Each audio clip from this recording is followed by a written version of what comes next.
Okay folks, today we're going to be talking about how to sucker tomatoes. It's raining outside, it's a nasty day, thunderstorms all throughout the day today, but we're nice and dry in the greenhouse here, so it's a good day to spend time catching things up. And these plants were planted 2 weeks ago today. Doing quite well jumping out of the gates here, but I've got to get them under control. These are indeterminate variety called Big Dina. So if you see the string we have going up here to the purlins, these plants are going to be growing up this string, but I got to get these suckers knocked off so that they can focus on growing upwards and following that string up. So we're going to be looking a little bit here today on what we're doing here, and as you see, there's some fruit coming on that first set already. And so yeah, it's time to get these guys organized here so we can get growing. So I'm gonna pick a random plant out here and we'll go over a few plants here so you get a little idea and maybe show you some what not to do's and so forth at the same time. So as you see here, we have a clip on the bottom. That's the only thing. We put that on about a week ago just to kind of get these plants standing up because they were starting to lean down. So we have a string and we have that clip that just wraps, try to show you here. It just wraps around the around the main part of the plant there, and then later today here I'll probably put another clip up here somewhere and get that standing up, a little straighter, and we'll keep doing that all the way up the plant. So, but the key here is, in order to keep this from being a jungle, which it kind of looks that way already, but we want to thin these guys out and just have one main beam, one main shoot going up this string that only has leaves and fruit, so that we can easily see what we're doing and picking. So I'll try to show you what I'm doing here. So I'm looking at the bottom of this plant, and every leaflet, try to keep these leaves out of the way here. Okay, every leaflet, this right here is what they call a leaflet.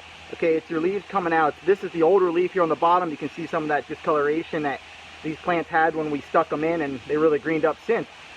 But at every leaflet that comes out on a 90-degree angle, there's going to be what they call a sucker coming out of that joint, out of the joint between the main beam and the leaflet. So every single one of those are going to have a sucker, and they're typically fairly easy to knock off at this stage. I mean, you just saw there, I bumped with my finger and it practically fell off. You catch them little like this, and they're very easy to knock off. But each one of these suckers is going to turn into what you see here, a whole bush. And if you see, we have that coming out of each one of these, that's how you get a mess in a jungle in here that we want to avoid. So a determinate tomato plant, you might take off the bottom 2 or 3 of those, but the rest of them you'll let go, and that's why you get like a bush type tomato. But in this variety, it's an indeterminate variety, and we're looking to eliminate that and just have one main beam, as you'll see here in a few weeks when we're further along what that'll look like. But so every one of those suckers out of those joints, we just want to take them right off. Carefully snapping them off all the way up through there. And so all the way up through here we want to do this. Sorry, I'm just learning how to do this here, so hopefully I'll get better as time goes along as far as videoing goes. But so as you see there, I cleaned off all those 45-degree angled suckers coming up through there from the bottom. That really cleans this up here. So now that we get to the top, this is really important. Up at the top here, this, and I got a few here more to take care of here, but I'm going to show you something in a second. But at the very top here, okay, trying to show you here, this guy right here with my finger there, I'm showing you in the center of the photo, that's the leader right now. That is very important not to take him off. If we would sucker that leader off, and also the rest of the suckers down through the plant, that plant is done. It is not going to grow any taller. And the only fruit I'm going to get is, just the flowers that are on there, and that's it. So that would be a vital mistake. That would be terrible. So we want to make sure, so typically I don't mess with that. Even though there's a tiny little sucker, that little guy there is a tiny little sucker who's developing, I won't mess with him until, next week or so, till that leader gets up. It's very important, and once in a while you accidentally knock that leader off, and you just basically stunted that plant, and if there's no fruit on there, you might as well pull him out, because he's not going to produce anything for you. But here, I want to show you, this is a fairly large sucker that's coming out here. If you see my branch, I'll back up a second. This is a branch coming out, and out of that angle, there's a 45, and then right above him is the flower set coming on. Now this one here is not too bad, but when they get larger like that, they're a little harder to break off without injury. So sometimes, try to grab my clippers for you here. Sometimes what I'll do in a situation like that is actually take a clippers and cut him off. Try to make a nice clean cut there, so as to avoid extra injury on that plant. And a little bit of dirt on there. I'll have to try to clean him up later, but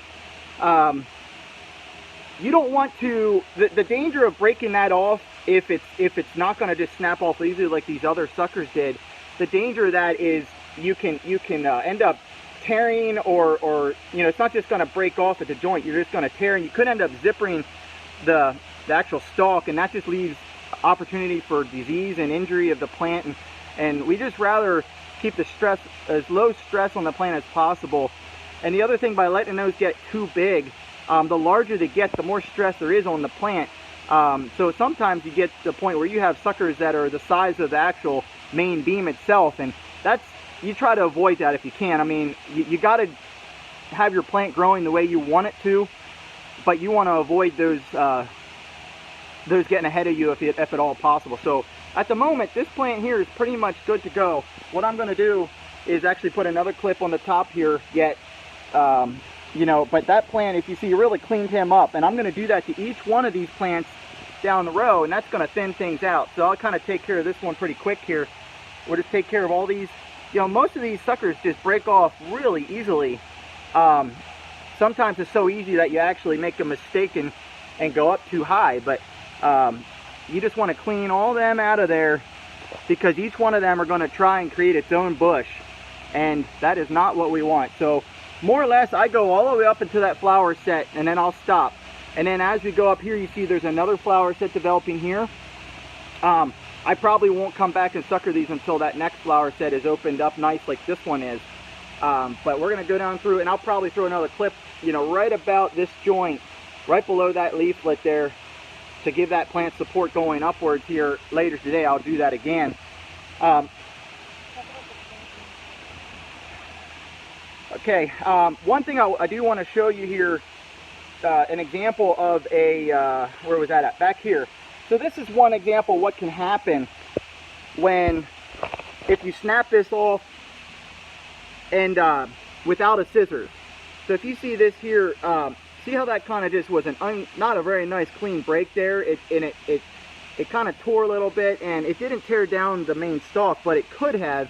You know, in some cases that'll, you know, kind of break down through, and that's just ugly. So what I'm going to do is clean that up a little bit, just to have a nice clean, you know, surface there that can heal up, and it's not gonna, it's just, you know, just a nicer break there. But those larger suckers sometimes are going to show that. Let me see if I can find another one here. Here's another example. Here's a good example of a situation where a sucker is actually trying to take over as the leader.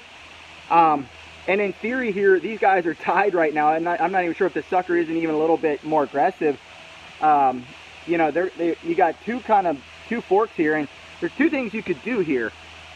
If I had a second string, and in some cases where I have that opportunity, I'll just end up making a leader on this one and making a leader on this one, and have two leaders going up producing fruit. And some guys will do that. Now I have my plants about a foot apart, and so if I were to do that on every plant, that would get a little bit tight. But that is a possibility. Otherwise, I've got to choose one of these leaders. You know, I've either got to take him off right here, right above that leaflet, or, and I'm thinking, you know, looking at this one, my fruit set is on this beam over here, so I'm thinking this guy here's the one that's going to go. Even though he's the straighter one, I'm going to end up picking this other one and tying him onto my string and making him the straight one, even though right now he's not. So and I'm gonna, you know, since I got a fruit set, you know, coming up here, as well, that's the one I'm going to pick. But you know, you see that sometimes where if you get behind, the plant actually starts to fight itself a little bit on which one of them are going to be the leader, that's why we want to try to keep after them so that don't happen. So I took him off, and then I'm going to end up tying that up later, right like that. And that's nice. I mean, that is open that right up, allows for that fruit set to get sunlight, allows it to get air to keep the disease and mold away from it, and just cleans things up. And when I come back to pick, that's just going to be, you know, really, I just come in there, pick that tomato off, and that'll be just nice. You know, right beside him, there's the next plant with its fruit set coming up through, and so forth. So, one thing I would tell you here with these strings, when you're clipping these things, you know, you wanna bring these clips below a strong fork to keep these plants, you know, growing nice and straight. You want to have that, when you put that first clip on there, you want to make sure that string isn't too loose, so the plant's hanging down. Trying to think of see if I can find an example here of one that's kind of a little bit lazy. Maybe this one over here. You know, it wasn't real tight here at the beginning, and so the plant's kind of hanging out this way, and instead of kind of going straight up there. I can go back and clean them up a little bit, but that's tough when you got 1,400 plants to get them all perfect. But that's one thing to keep in mind. You know, try to get them things growing nice and straight, and getting that done early makes that easier. If you wait, the plant, you know, if it's laying over and stuff, by the time you get to it, it tends to be more crooked like that. And as we go along here, we'll keep him going right up that string, and hopefully in a few weeks you'll get to see that, and then it'll be nice and straight plants going up through there. So that's what we got to do today. We got to go through all these plants and make sure all these suckers are taken off and these guys are growing straight and going upwards. But like I said, these guys are 2 weeks old. They were in a 4-inch pot when they started, so they were fairly large when they went in. The second greenhouse over next to this one, I can show you at some point, is smaller tomatoes. Those are cherry tomatoes, but they were smaller when they went in, so they're not quite this size. But these guys are really taking a hold. This ground is good ground. We gave them a nice transplant solution. I fed them some fertilizer here Saturday, would be 2 days ago, and these guys are ready to take off and make some fruit. I just got to get these. I gotta get these down to 1 liter so that they don't have any confusion and put any energy into other places that aren't going to pay me. I just want that going into the growth, into the fruit, and that's it. Okay, I'll let you go. I'll catch you a little bit later.